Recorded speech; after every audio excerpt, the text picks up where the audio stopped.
വിദ്യാശ്രീ പദ്ധതി ആരാണെന്നും എന്താണെന്നും ഇതിന് എതിർപ്പും എനിക്ക് വരണം. അപ്പൊ ഇവിടെ ഇപ്പൊ മുഖ്യമന്ത്രി കള്ളം പറഞ്ഞു. അപ്പൊ ഈ ആക്ച്വലി ഫേസ്ബുക്ക് പറഞ്ഞത് സത്യമാണ്. ഫേസ്ബുക്ക് ഫാക്ട് ചെക്ക് ചെയ്തിട്ട് പറഞ്ഞത്, ഞാൻ പറഞ്ഞത് കള്ളമാണ്, ഞാൻ പറഞ്ഞത് മുഖ്യമന്ത്രി പറഞ്ഞ കാര്യമാണ്. മുഖ്യമന്ത്രി പറഞ്ഞ കള്ളമാണ് ഞാൻ പറഞ്ഞത് കള്ളം തന്നെയാണ്. മുഖ്യമന്ത്രി പറഞ്ഞ കള്ളം ഞാനെടുത്ത് എന്റെ ഫേസ്ബുക്കിൽ അതേപടി പോസ്റ്റ് ചെയ്തു. വിദ്യാശ്രീ പദ്ധതി പ്രകാരം ലാപ്ടോപ്പ് കൊടുത്തത് ലോൺ അടിസ്ഥാനത്തിലാണ് എന്ന് പറഞ്ഞതുകൊണ്ട് ഞാൻ ഫേസ്ബുക്കിൽ എഴുതിയപ്പോൾ അത് സത്യമല്ല. ദുരിതാശ്വാസം. അപ്പൊ ഇവരെന്ത് ചെയ്തു? ഇവരിതിനെ എന്താണ് സത്യമെന്ന് പറയാൻ വേണ്ടിയിട്ട് ഫേസ്ബുക്കിനോട് ഇവർ സത്യം, അതായത് ഈ ഫാക്ട് ചെക്ക് ചെയ്യുന്ന ഏജൻസിക്ക് കൊടുക്കണമല്ലോ.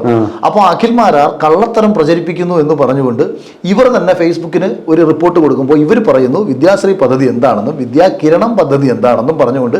അപ്പോൾ ഫേസ്ബുക്ക് ഇത് പരിശോധിച്ചിട്ട് ഞാൻ ഇവിടെ തെറ്റിദ്ധാരണാജനകമായ രീതിയിൽ പറഞ്ഞു എന്ന് പറഞ്ഞിട്ടാണ് എഴുതിയത്. ഞാനല്ല തെറ്റിദ്ധരിപ്പിച്ചത്, മുഖ്യമന്ത്രിയാണ് തെറ്റിദ്ധരിപ്പിച്ചത്.